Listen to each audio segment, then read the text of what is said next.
Aujourd'hui, on va parler de ces petites applications à droite à gauche qui ne font vraiment pas grand chose, mais qui au fond sont totalement indispensables. Alors ouais, je sais comme ça veut absolument tout et rien dire. Alors on attaque en direct avec un exemple super pratique. Cet exemple-là, c'est une extension qui s'appelle Gas Tracker et qui, comme son nom l'indique, permet de traquer les frais de gaz. Voilà, c'est vraiment pas plus compliqué que ça. En haut à droite, j'ai un petit bouton et quand je clique dessus, j'ai cette fenêtre qui s'affiche. Et là, je peux avoir une estimation des frais de gaz en direct. En ce moment, on est entre 8 et 9 gouets. La mise à jour se fait en automatique toutes les 1 à 2 minutes et si j'en ai besoin, j'ai juste à cliquer sur le petit bouton et hop, il vient d'actualiser et maintenant on est plutôt entre 7 et 8 gouets. Sachant qu'en tant que chasseur d'airdrop, on a pas mal tendance à traîner sur des layers 2, c'est extrêmement pratique. Parce que oui, comme tu le sais sûrement, le prix du gaz sur Ethereum va influer le prix du gaz sur les layers 2. Autre fonctionnalité très pratique, le gaz est également directement affiché sur l'extension ici en haut à droite. Et ça veut dire que je peux être en train de scroller mon Twitter ou en train d'écrire un thread, regarder d'un coup d'œil très furtif en haut à droite et me rendre compte qu'on est à 4 gouets pour sauter sur mon autre navigateur et passer mes transactions. Bref, c'est beaucoup trop pratique. La deuxième, et c'est encore une fois une extension, elle est juste à côté, c'est l'extension de DeFi Llama. Son intérêt est extrêmement simple, c'est de venir détecter les sites qui en ont après ton argent. Si tu veux un exemple, ici je suis sur Uniswap, et comme tu peux voir le Llama est vert et il y a écrit Website is whitelisted, c'est-à-dire que le site web est disponible dans la banque de données de DeFi Llama, et donc il n'y a pas de souci de sécurité dessus. Maintenant, si je fais une folie et que je vais sur un site qui s'appelle Uniswap, mais là où le i minuscule a été remplacé par un L, et ben là déjà très bonne nouvelle, j'ai mon navigateur qui va me mettre un stop, mais j'ai également l'application qui juste ici va me dire attention, le website là il est blacklisté, interagis pas avec ça. Et en plus de ça, chez DeFi Llama ils ont sorti une autre extension il y a vraiment pas longtemps, il y a même pas 24 heures, et cette application là elle a pour objectif de venir remplacer directement tes recherches Google. Parce que le petit souci quand tu vas venir utiliser Google pour faire des recherches sur des sites crypto, c'est que tu as certains sites qui vont apparaître en sponsorisé devant les liens officiels, et malheureusement ça peut donner lieu à des hacks. Du coup chez DeFi Llama ils ont pondu une extension qui permet directement d'avoir accès à une recherche sécurisée. Et cette recherche là elle va uniquement diriger vers des sites qui sont considérés comme safe par DeFi Llama. Et là comme tu peux voir on va avoir différentes informations. Mais ce qui est très pertinent c'est qu'on peut directement ouvrir Uniswap. Pareil si je veux aller sur AV, là on va également me proposer de checker le prix du AV, du Ghost ou alors du Dollarland. Alors celui-là j'ai un doute, je vois pas trop à quoi ça correspond. A priori c'était une ancienne version d'un token de chez AV. Merci de l'information, je l'avais pas. En tout cas c'est vraiment une application qui est dédiée pour faire de la crypto pure et dure et vu que ça a quand même un sacré impact sur ton navigateur, je pense que c'est pas très pertinent de l'avoir directement sur ton navigateur que tu utilises tous les jours, mais uniquement sur un navigateur que tu utilises que pour faire de la crypto. Parce qu'en fait ce qui se passe c'est quand tu vas ouvrir un nouvel onglet, tu vas directement tomber sur cette page. Et tant qu'on est dans la partie sécurité, je mentionne également Pocket Universe que j'ai déjà mentionné plusieurs fois, qui est une extension qui va analyser tes transactions et qui va te donner le résultat juste avant que tu les passes. C'est principalement pour les personnes qui utilisent MetaMask, sachant que c'est quelque chose qui est déjà intégré nativement à Arabi. Je vais pas aller plus loin dans les détails, je l'ai déjà présenté plusieurs fois. On va maintenant parler d'un outil avec lequel je suis en collaboration commerciale non rémunérée, et il s'agit d'Inspect. C'est une extension qui va agir un petit peu comme une surcouche sur Twitter. Et donc pour ça qu'ils parlent de Layer 2 ici et pas directement parce qu'ils ont une L2. L'intérêt d'utiliser cette extension, c'est d'avoir accès à plus d'informations concernant les cryptos et les NFT directement sur Twitter. Au niveau de l'utilité, quand tu vas aller sur des comptes qui sont reliés à différentes cryptos, par exemple ici Ethereum Foundation pour Ethereum, tu vas avoir ce petit bouton là qui s'affiche en plus. Et ce bouton permet d'avoir accès à pas mal d'informations supplémentaires. On va notamment retrouver une charte juste ici, ainsi que plus bas les différentes news qui sont en rapport avec la crypto. Moi ce qui m'a beaucoup plu c'est au niveau de ces différentes icônes, là on va directement retrouver un lien vers le white paper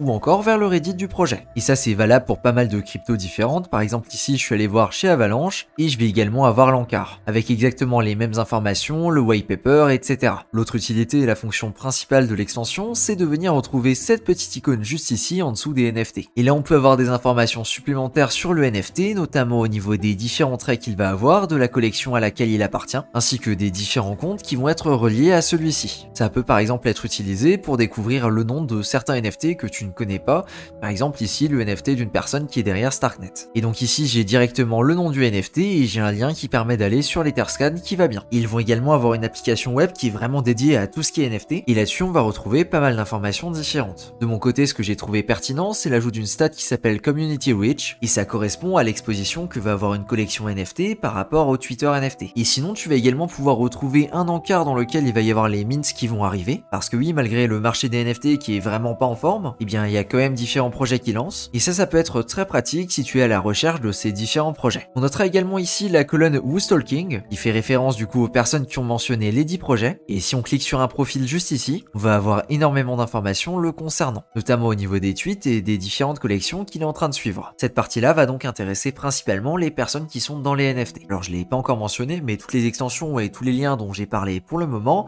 eh bien ça se retrouvera directement en description. Donc pas besoin de t'amuser à chercher ou quoi, c'est juste en dessous de la vidéo. Pour le prochain, je vais pas vraiment avoir d'illustration, donc je vais mettre 2-3 vidéos comme ça devrait bien le faire. Il s'agit de Notion ou alors d'équivalent en fonction de ce que tu veux faire. Si tu veux, au bout d'un moment, quand tu commences à avoir des utilisations complexes, le meilleur outil, ça va être l'outil que tu vas te créer, customiser, personnaliser directement pour toi. Par exemple, quand je fais mes chasses aux airdrops, eh ben je vais utiliser un document sur Notion que j'ai créé, que j'ai customisé spécialement pour, et sur lequel je vais rentrer mon avancée sur plein d'airdrops en particulier. Parce que pour certains, tu vas pas forcément avoir de dashboard associé, et pour d'autres, tout simplement, je préfère traquer par moi-même. Alors oui, ça demande un investissement temps minimum, on est totalement d'accord, mais par contre, si tu as des besoins spécifiques, je ne trouve pas ça déconnant de venir prendre un petit peu de temps pour développer ce genre d'outils. D'autant plus que pour la majorité des choses, avec un Excel ou encore avec Notion, tu es capable de faire vraiment des merveilles. Et si tu as besoin d'aide parce que tu as besoin de coder 2-3 trucs, et ben n'hésite pas à demander à GPT, il pourra très probablement t'aider. Donc n'hésite pas si tu as besoin de faire du tracking, de rentrer des informations ou autre, un Excel ou un Notion, ça fonctionne toujours très bien. Un autre outil, et celui-là il fait peur à tout le monde, ça va être Dune Analytics,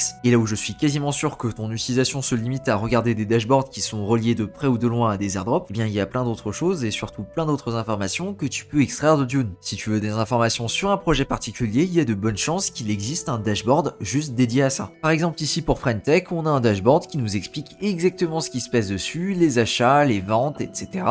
On a une quantité complètement folle, complètement aberrante d'informations dessus. Et ça, c'est disponible gratuitement directement sur Dune. Et il n'y a pas besoin de faire des choses compliquées, il suffit de taper Friendtech directement dans la barre de recherche et ça va être le premier lien. D'ailleurs, fun fact, il y a l'air d'y en avoir un directement pour PostTech. Et pareil ici, on va avoir une quantité folle d'informations dessus. Et ça, c'est valable pour quasiment tous les projets, il y a beaucoup de dégénérés qui s'amusent à créer ce genre de choses. Donc n'hésite pas à te balader sur Dune, à essayer, à expérimenter. Tu peux tomber sur des choses très intéressantes. Une autre fonctionnalité qui est assez intéressante, c'est d'aller dans la partie Discover et de regarder les dashboards qui sont en trending. On peut par exemple en voir un juste ici avec le titre Scroll Mainnet et ça nous donne une idée de l'activité de Scroll Mainnet qui a lancé il y a même pas 4 jours. Comment j'ai cette information? Eh bien elle est écrite juste ici. Et a priori il y a environ 600 000 $ d'Ethereum qui ont déjà été bridgés vers Scroll Mainnet. Voilà, fun fact, je ne le savais pas. Dune, c'est donc vraiment une super banque de données pour quasiment toutes tes recherches. Je vais également mentionner DeFi Llama même si je pense qu'à ce stade c'est plus nécessaire. Il s'agit tout simplement du site de référence pour savoir ce qui se passe sur une blockchain donnée. Par exemple, je veux traquer l'activité sur Base, je vais cliquer sur Base juste ici, et on a une très bonne idée de la TVL qu'il va y avoir sur Base, ainsi que des différents projets qui sont déjà déployés dessus. Ça permet du coup de gagner du temps au niveau des recherches, et de quand tu débarques sur une nouvelle blockchain, ne pas être bloqué à te dire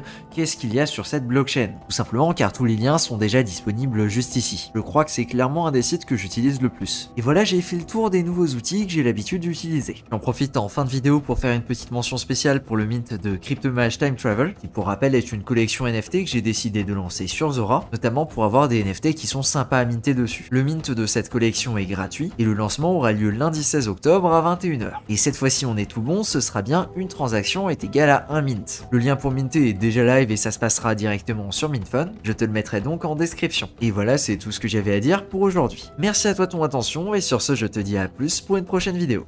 Ciao.